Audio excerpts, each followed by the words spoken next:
घनकियो लैले घनकियो Rupandehi FM घनकियो 102 megahertz तपाईको आफ्नै एफएम।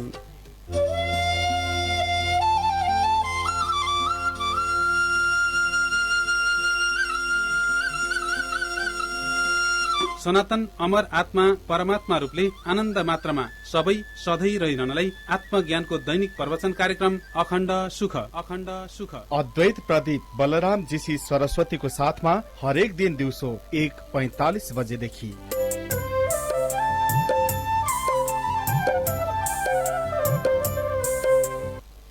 नमस्कार। वेदान्त शास्त्रमा आनन्दै आनन्दमा सधैँ रहिरहनको लागि गुरुको सेवापूर्वक उपाय बताइएको छ। सधैँका लागि आनन्दै आनन्द। अब त्यो जो सधैँ आनन्दै आनन्द जो हो त्यसको लागि त चैतन्य सच्चिदानन्दलाई नै लिनुपर्ने हुन्छ। चैतन्य सच्चिदानन्द। चैतन्य र जड भन्ने दुईटा हुन्छ। अब मुख्य चाहिँ नि चैतन्य हो, जड चाहिँ नि त्यसको छाया हो। जस्तो चैतन्य माने परमात्मा, जड माने शरीर संसार। यो शरीर संसारमा जो मुख्य हो त्यो त चैतन्य हो, चेतन वस्तु हो। यसलाई ब्रह्म भनिन्छ, जसलाई तत्त्व भनिन्छ, जो सबैको यथार्थ स्वरूप हो। मुख्य वस्तु चैतन्य सच्चिदानन्द हो, जो सधैँ सधैँ एकनासले रहिरहेको हुन्छ। र आनन्दै आनन्दमा रहिरहनलाई यही चैतन्य सच्चिदानन्दलाई नै लिनुपर्ने हुन्छ। किनकि चैतन्य सच्चिदानन्दमा स्वभावैले आनन्दै आनन्द रहिराखेको हुन्छ सधैँका लागि। र यो चैतन्य सच्चिदानन्द अमर वस्तु, सनातन वस्तु, सधैँ सधैँ रहिरहने वस्तु एउटै छ, त्यो चैतन्य सच्चिदानन्द। जो विश्वगुरुहरू हुनुहुन्छ उहाँहरू यही चैतन्य सच्चिदानन्द रूपले नै रहिरहेको हुनुहुन्छ। अथवा चैतन्य सच्चिदानन्द रूपले मात्रै जसको रहिरहेको स्थिति हुन्छ उहाँलाई गुरु भनिन्छ। उहाँलाई सर्वज्ञ गुरु, तत्त्वज्ञानी गुरु, ब्रह्मज्ञानी गुरु। अब वेदान्त शास्त्रमा, मुक्ति शास्त्रमा के बताइएको छ भने मानिसलाई सर्वज्ञलाई गुरु मानेर, अर्थात् ब्रह्मज्ञानीलाई गुरु मानेर, अथवा चैतन्य सच्चिदानन्दमा जसको स्थिति छ यस्तोलाई गुरु मानेर, अनि आफ्नो शरीरको अर्पण अर्थात् गुरु सेवामा समर्पित हुनलाई सबै प्रकारले लाग्ने। शरीरको अर्पण, आफ्नो मनको अर्पण, धनको अर्पण र आफ्नो बाणी बोलीको अर्पण र भित्री दिलले लागिराखेमा ज्ञान प्राप्त हुन सक्छ, यस्तो बताइएको छ। जो कोही मानिसलाई पनि ज्ञान प्राप्त गर्नको लागि के भनिएको छ भने गुरुलाई अर्थात् तत्त्वज्ञानी गुरुलाई, यथार्थ जान्ने गुरुलाई आफ्नो सबै कुरा समर्पित गरेमा, आफ्नो शरीर, मन, धन, आफ्नो बाणी बोलीहरू र भित्री दिलले यसरी लागिराख्यो भने ज्ञान प्राप्त गर्न सम्भव हुन्छ, ज्ञान गर्न सक्ने हुन्छ। ज्ञान गर्नलाई सकिने भइन्छ। यस्तो बताइएको छ। अब यो त सजिलो तरिका भयो, किनभने ब्रह्म वस्तुको जो ज्ञाता हो, ब्रह्मवेत्ता, ब्रह्मलाई जसले राम्ररी जान्नुहुन्छ। ब्रह्म भनेको चैतन्य सच्चिदानन्द, ब्रह्म भनेको सबैको यथार्थ स्वरूप, जो मृत्यु रहित हो, प्रलय रहित हो, आउने जाने रहित हो, सारा चिन्ता रहित, दुःख रहित, डर रहित, सदा स्वभावैले आनन्दै आनन्द यस्तो मिलिरहने जो वस्तु हो, यो सबैको यथार्थ स्वरूप हो। त्यस्तो जान्ने गुरुलाई गुरु थापना गरेर यस प्रकारको गुरुलाई हामीले खोजी गरेमा हामीले भेटाउन सक्छौँ, जसबाट हामीहरूले हाम्रो परम कल्याण गर्न हामी सक्छौँ। यस्तो गुरुको सेवा गरेपछि यसको फलले ज्ञान प्राप्त हुन्छ, अर्थात् यही मनुष्य चोलामा जीवन मुक्तिमा परिणति हुन्छ, अर्थात् देह मुक्तिमा परिणति हुन्छ र सधैँको लागि आनन्दै आनन्दमा रहिरहनु सम्भव हुन्छ। यस्तो बताइएको छ। साथसाथै के भनिएको छ भने गुरु सेवाबाट पाइने फल। अब गुरुको सेवा भन्नाले के भने सबै प्रकार, किनभने ज्ञान हुन नदिएको त जड वस्तुले हो। शरीरलाई आफू भन्ने, आफ्नो भन्ने, अर्थात् जडलाई आफू भन्ने, आफ्नो भन्ने, मन जो जड हो त्यसलाई आफू भन्ने, आफ्नो भन्ने, र सांसारिक पदार्थहरू जो छ, जो जड वस्तु हो, जो परिवर्तनशील र नाशवान हो, जो अस्थायी हो, जसको आफ्नो चेतन छैन, आफूलाई पनि जान्दैनन्, अरूलाई पनि जान्दैनन्, यस्तो जो जड वस्तु हो शरीर संसार।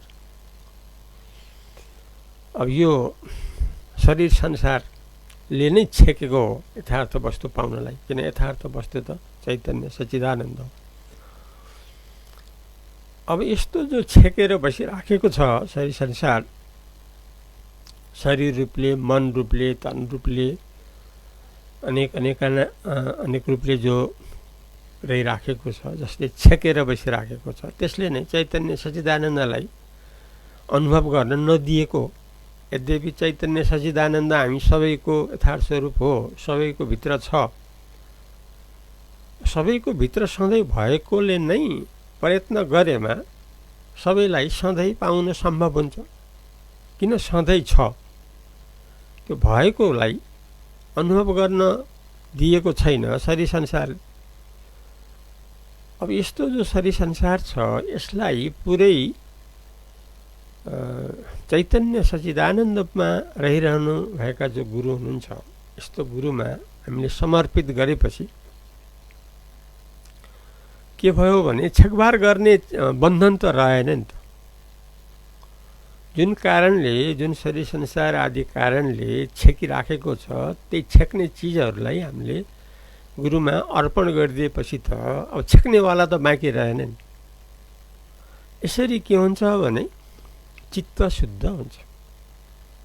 त्यसैले गुरुको सेवाबाट पाइने फल दुईटा भनेर भनिएको छ। ज्ञानी गुरुको सेवाबाट जो फल पाइन्छ त्यो दुई प्रकारको भनेर भनिएको छ। एउटा फल के हो भने गुरुको प्रसन्नता भइरहनु आफूप्रति। जो गुरु हुनुहुन्छ, जसमा समर्पित भइएको छ, उहाँको सेवाबाट उहाँ त शिष्यप्रति प्रसन्न हुनुहुन्छ, किनकि प्रसन्नताको लागि नै शिष्यको चेष्टा छ। त्यसैले सेवाभाव भइराखेको छ। त्यो सेवाले गुरुको प्रसन्नता भइराखेको छ। एउटा उपलब्धि हो। अर्को उपलब्धि के हो भने आफ्नो चित्तको सफा, आफ्नो स्थिति कस्तो भयो भने एकदम सफामा भयो। सफा माने मल रहित, विषय रहित, विषय मल रूपी शरीर संसार आदि रहित यस्तो स्थिति प्राप्त हो सफा रूपमा। यस्तो दुईटा स्थिति प्राप्त हुन्छ गुरुको सेवा गर्न। अब गुरुको सेवा किन गर्नुपर्ने, गुरुकै सेवा गर्नुपर्ने किन भन्ने सन्दर्भमा गुरु जस्तो हितकारी संसारमा अर्को कोही छैन।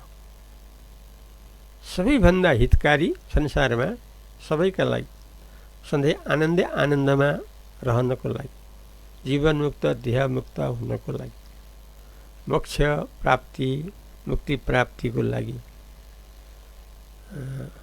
सबैको परम कल्याणको लागि गुरु जस्तो सर्वोत्तम अर्को पाइँदैन। अब कहीँ कतै आमाहरू पनि ज्ञानी पाइनुहुन्छ, त्यो त बच्चाहरूको लागि ठुलो सौभाग्य हो। किनकि एकातर्फ आमा, अर्कोतर्फ ज्ञानी आमा। ज्ञानी माने चैतन्य सच्चिदानन्द रूपमा रहिराखेको, मुक्त रूपले रहिराखेको, त्यसैले अरूलाई पनि, बालबच्चा सहित अरूलाई पनि मुक्तिको बाटो देखाउन सक्ने हैसियत भएको आमा। यस्तो पाउन सक्नु त सबैभन्दा ठुलो भाग्य हो। यस्तो इतिहास हेऱ्यौँ भने कहीँ कतै हामी भेटाउँछौँ।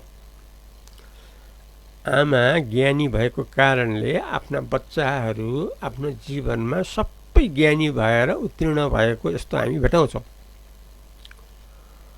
र साथसाथै बाउ ज्ञानी भए पनि बच्चा ज्ञानी भएको यस्तो पनि हामी उदाहरण पाउँछौँ। त्यो पनि सौभाग्य हो। यस्तो अब भृगु आदि आफ्नो ज्ञानी बाबुकै निर्देशनमा छोरा भृगु पनि ज्ञानी हुन सम्भव। अब हाम्रो यो गुरु परम्परामा जो छ, नारायणम पद्म भवम वशिष्ठम गुरु परम्परामा पनि अब पराशर ज्ञानी हुनुहुन्थ्यो, उहाँको छोरा व्यास पनि ज्ञानी हुन सम्भव भयो। यस्तो पिता ज्ञानीबाट पुत्र ज्ञानी भएको पनि हामी धेरै उदाहरणहरू पाउँछौँ। त्यो पनि सौभाग्य हो। अब आमा त पाइयो, बुवा त पाइयो, तर चैतन्य सच्चिदानन्द रूप मात्रले रहिराखेको स्थिति भने पाउनलाई गाह्रो भयो। यस्तो स्थितिमा सबैलाई सम्भव छ गुरुमा समर्पित हुनु। किनकि गुरु त हुनुहुन्छ पृथ्वीमा, ज्ञानी गुरु परम्पराक्रमले, ईश्वरको तारतम्यले र खोजी गरे हामीले पाउँछौँ। यसरी पाएपछि उहाँमा पुरा समर्पित भएपछि, समर्पित माने सबै कुराबाट समर्पित, आफ्नो शरीरलाई अर्पण, अर्थात् शरीरले उहाँको हर प्रकारको सेवा गरिराख्नु। गुरुको सेवा गरेर धेरै मुक्त भएको उदाहरणहरू हामीले धेरै पाउँछौँ। यसै गरी आफूसँग भएको जो मन छ, धन छ, आफ्नो जो बोली वचन छ, आफ्नो जो भित्री दिल छ, आफूसँग जे जति छ, धन सम्पत्तिहरू जे जति छ, आफ्नो पद प्रतिष्ठाहरू जे जति छ, सबै गुरुमा अर्पण। यसरी सारा गुरुमा अर्पण भएपछि के भयो भने जुन कुराले चित्त संसारमा बसिराखेको थियो त्यो चित्त त गुरु उन्मुख भयो नि त। जस्तो अब शरीरमा, धनमा, मनमा यदि हामीले चढाएनौँ भने हाम्रो सारा मन अथवा धेरै मन त त्यसैले लिइरहन्छ। त्यस कारणले ज्ञानतर्फ त हाम्रो लाग्न सकेन। त्यसैले राजा जनकले मैले ज्ञान प्राप्त गर्न चाहन्छु, वैराग्य लिन चाहन्छु, म यथार्थ ज्ञान स्वरूप परमात्मामा बदलिन चाहन्छु, उपाय पाऊँ भन्दा त्यसो भए तिमीले शरीरलाई, मनलाई, धनलाई, राज्यलाई मलाई अर्पण गर भनिदिनु भयो गुरुदेव। उहाँ साँच्चै भन्नुभयो, त्यो साँच्चै अर्पण गरिदिनु भयो। अर्पण गरेपछि त मन त उहाँको खाली भयो नि, चित्त शुद्ध भयो नि त। यही शुद्ध चित्तमा उहाँले अष्टावक्र गुरुले सारा ज्ञानको उपदेश दिनुभयो। राजा जनकले सबै कुरा उहाँले लिन सक्नुभयो, किनकि मनलाई लथालिङ्ग पार्ने जो शरीर संसार थियो त्यो त सबै चाडिसक्नुभएको थियो। यसरी शुद्ध चित्तले सबै ज्ञान ग्रहण गर्नुभयो, मुक्त हुनुभयो। त्यसैले समर्पितबाट के हुन्छ भने चित्त खाली हुन्छ। चित्त खाली भएपछि गुरुको उपदेश सबै ग्रहण गर्न सकिन्छ। सबै ग्रहण गर्न सकेपछि गुरु त परमात्माको रूपमा थिति हो, त्यही थिति आफूमा आउँछ। यसरी आफू परमात्माको थितिमा आएपछि त पूर्णता मिल्यो नि त, ज्ञान प्राप्त भयो नि त, परिपूर्णता, आनन्दै आनन्द सदाकालको लागि बाटो यसरी बताएको छ। आजलाई यति नै गरौँ, भोलि फेरि नयाँ प्रसङ्गबाट आउनेछु। तबसम्म पाल्पा जिल्लाको झडेवा किसान हाई स्कुलको भूपू हेडमास्टर 2028 सालको बलराम जीसीलाई बिदा दिनुहोस्। नमस्कार। रूपन्देही FM 102